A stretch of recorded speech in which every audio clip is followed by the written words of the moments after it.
Bom dia, gente. A intenção desse vídeo é de fazer um contexto geral, porque a história enquanto ciência no século XIX, como a história nasce como ciência e como isso vai ser desenvolvido, as teorias predominantes no século XIX com relação a métodos e a técnicas, e a gente vai dividir isso em alguns momentos.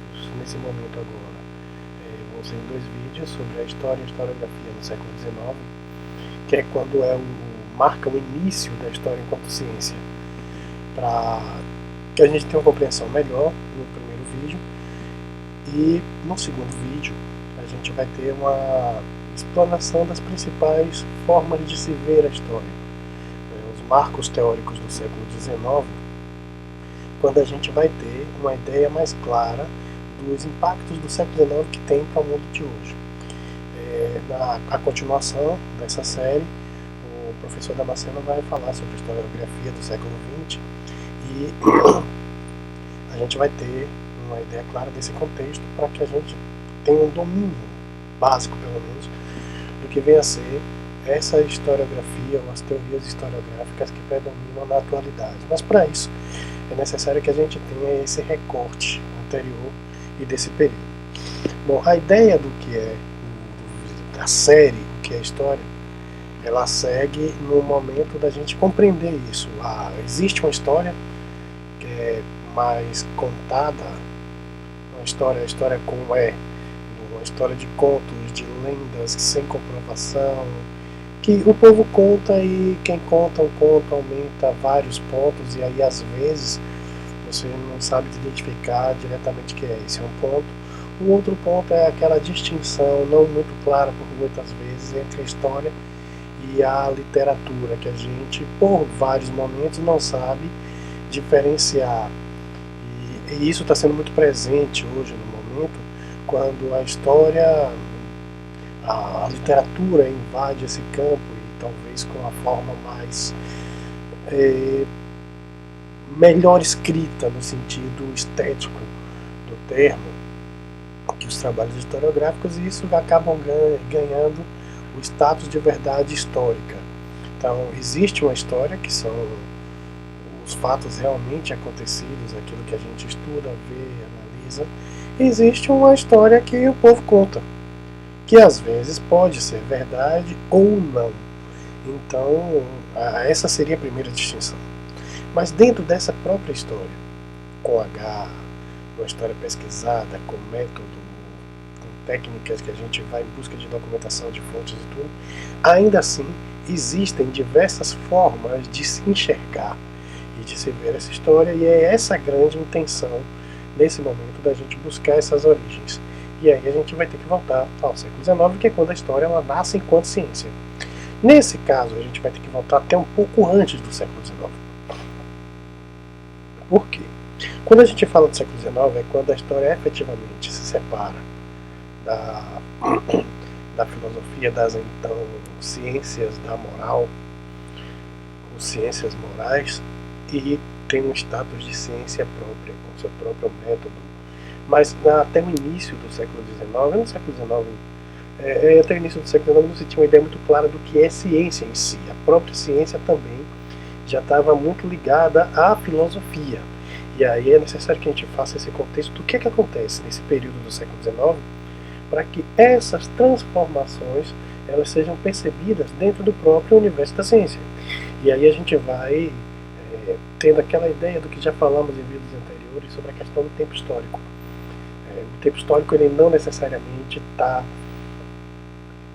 ligado, está preso ao tempo cronológico. Então esse século XIX historiográfico, do início da história, já que a gente vai tomar como tema isso, ele vai recuar um pouquinho até o século XVIII cronológico, quando a gente vai ter uma série de transformações, uma série de mudanças na própria sociedade.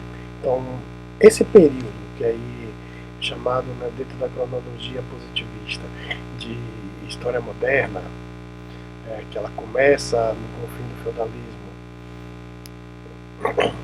a modernidade ela transita desse feudalismo e que acaba com as revoluções burguesas, e na economia, com o mercantilismo, ela acaba com a Revolução Industrial. Esse ponto da Revolução dos burgueses, principalmente a Revolução Francesa, com o humanismo, com o enciclopedismo, com a ideia de conhecimento da humanidade, com a ideia de que o homem, a natureza humana, ela é uma natureza moldada pela própria sociedade e que isso depende de valores filosóficos, valores morais que são cultivados desde cedo. Bom, isso tudo já é o princípio de grandes transformações. E uma segunda transformação está na moda, na forma de produzir. A Revolução Industrial ela transforma completamente a maneira como os indivíduos percebem a produção. O produzir em massa, o produzir em escala e a descoberta do vapor enquanto fonte de energia e a utilização em massa do ferro no primeiro momento, do carvão e ferro, o carvão enquanto combustível e do ferro enquanto matéria-prima básica para infraestrutura, para fazer estradas de ferro, para fazer pontes, para fazer máquinas, e essas máquinas produzindo bens de consumo em uma escala muito maior, e esses bens de consumo em escala muito maior sendo vendidos a preço mais barato.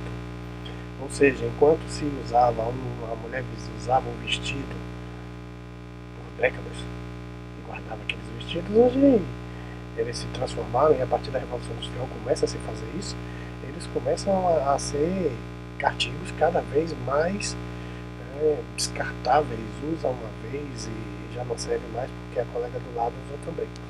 Bom, tudo tem seu lado negativo. Enquanto cada produto era um produto exclusivo e por isso caro, hoje nós temos os produtos a perder de vista, feito em escala de milhares, e corre o risco de, na mesma festa, estarem duas amigas com exatamente a mesma roupa que comprou na loja, e a dona disse que só existia um modelo para cada pessoa na cidade.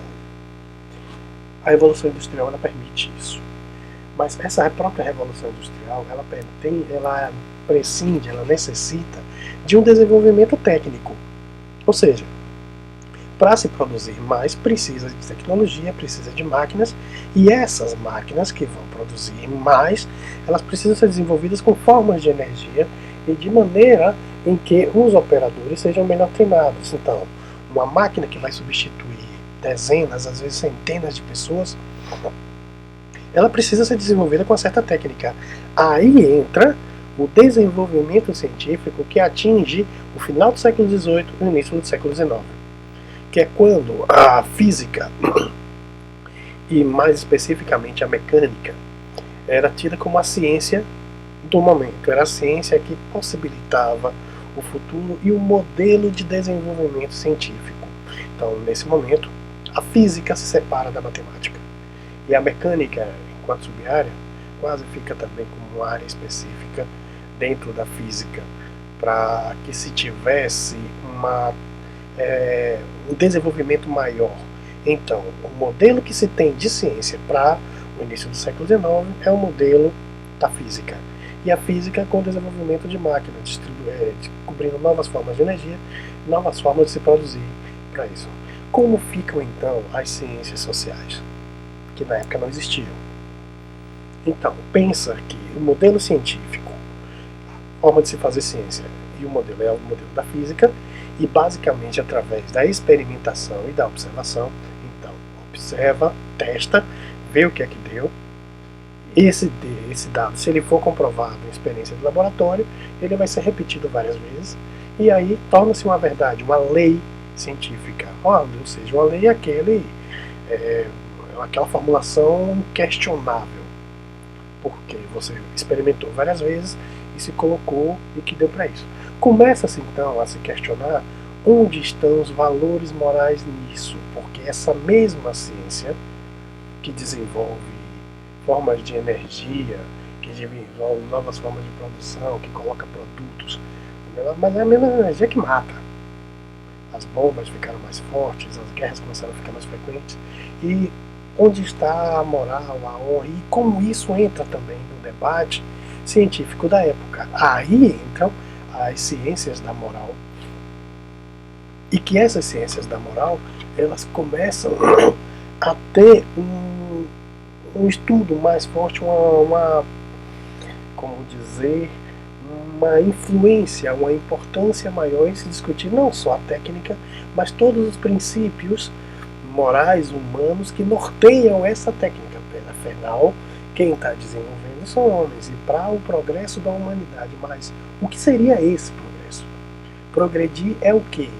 Matar mais gente, que mais pessoas morram, para que outras pessoas tenham acesso a bens materiais?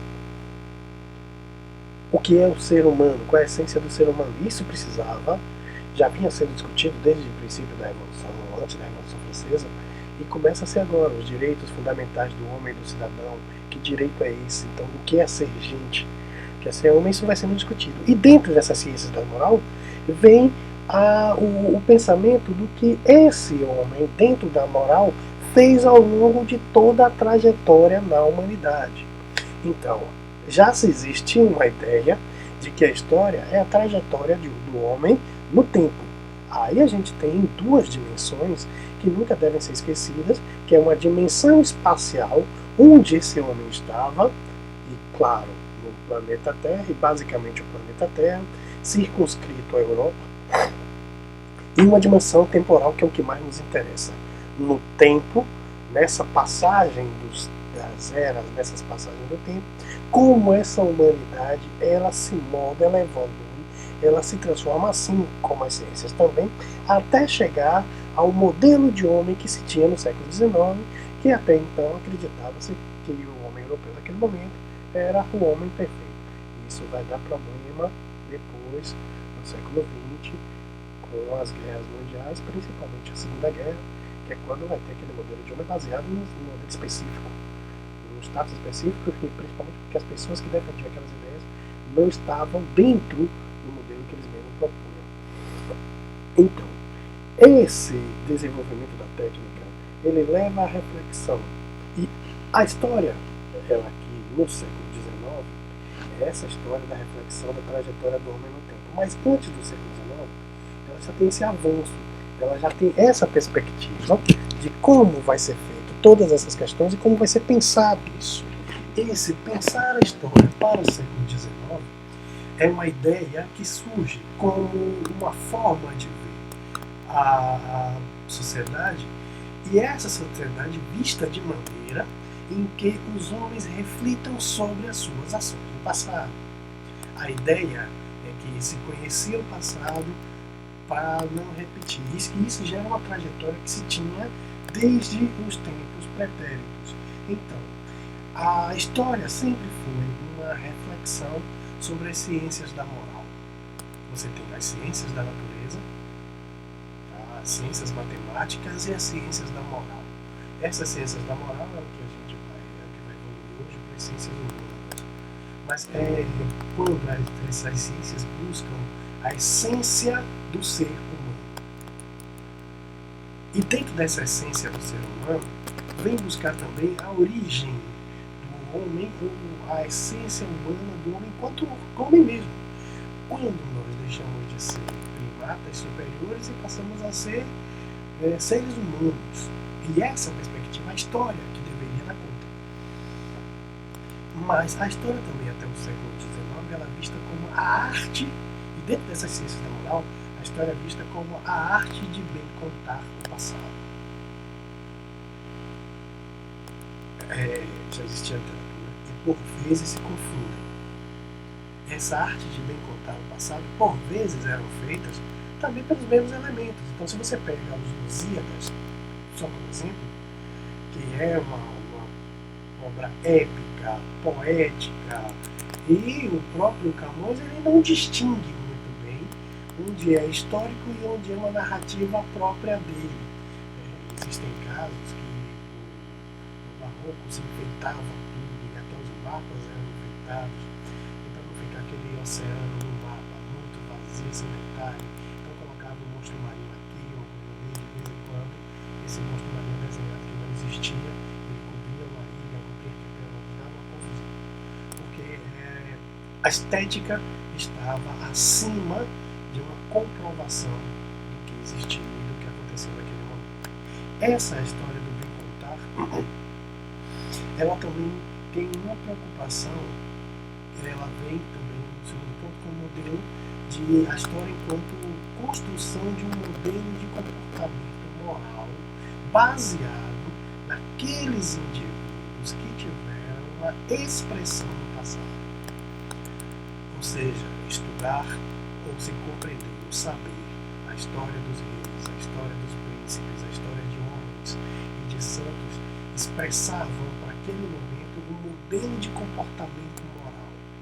Seguir os passos daquelas pessoas era ter um bom desenvolvimento, era saber como se portar, como agir dentro de um espaço social. E aí entra etiqueta, entra forma de moda, entra o saber se dirigir às instituições, aos momentos, que tudo isso ganha importância muito grande no século XIX.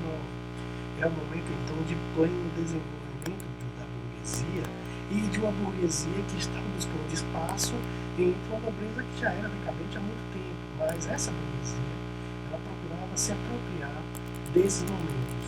A reforma protestante já tinha existido, já acontecia tudo isso, e todo esse processo transitório é onde a burguesia se firma para chegar no século XIX enquanto uma classe plenamente dominante, hegemônica, que tinha todos aqueles períodos. Ser um homem culto, ser um homem inteligente até o século XIX também, exigia saber falar bem, e a história também era vista como uma arte retórica. E aí a gente volta para o primeiro momento, a arte do bem narrar. Mas essa arte do bem narrar, ela tem que ter uma retórica construída, uma narrativa construída de forma a ser convincente. Bom, parece que isso retorna nos tempos de hoje, para contar as suas histórias e cada lado político vai escrever a sua verdade do jeito que acha que deve ser, como deve ser.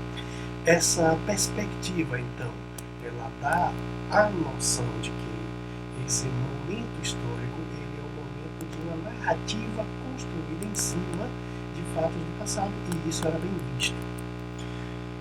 E como filosofia humanista, o homem aqui nasce. Isso é importante, porque se distingue já no século XIX o homem enquanto ser biológico, produto de uma evolução constante ao longo dos séculos, que sai de primatas inferiores e chega a ser homem, e o homem no sentido humanista, no sentido de essência do termo, o que é ser humano. E aí vem a briga por direitos, e algumas questões ao longo do século XIX começam a ser extremamente construídas e destruídas e pensadas. Um escravo, ele é um ser humano. Existe uma gradação evolucionária dos seres humanos, e isso a história pretendia dar conta. Quando se existe uma gradação evolucionária, já que todos os seres evoluem, os seres humanos também evoluíram, e se os seres humanos evoluíram, onde estão aqueles evoluídos e os não evoluídos? E observe que existiam fatores benéficos ou boas intenções, aquelas que o inferno está cheio, até nessa busca de pegar esses seres menos evoluídos, basicamente americanos, africanos e asiáticos, africanos em último lugar, claro, e se colonizar para serem redentores dessa humanidade e levar aqueles proto-humanos, aqueles seres humanos incivilizados, não evoluídos, a se tornarem seres humanos plenos, tais quais os espanhóis. É uma ideia eurocêntrica de sociedade, mas essa história nasce nessa perspectiva. E aí, quanto ciência, precisa de um modelo, de uma técnica. Esse modelo e essa técnica, ele vem através da que chamam de física social. Ou seja, existe um método da física, que é a ciência do momento. E esse método da física, ele vai ser levado e construído de forma em que se tenha a física social, e nessa física social vai se construir também um método histórico e historiográfico que vai desenvolver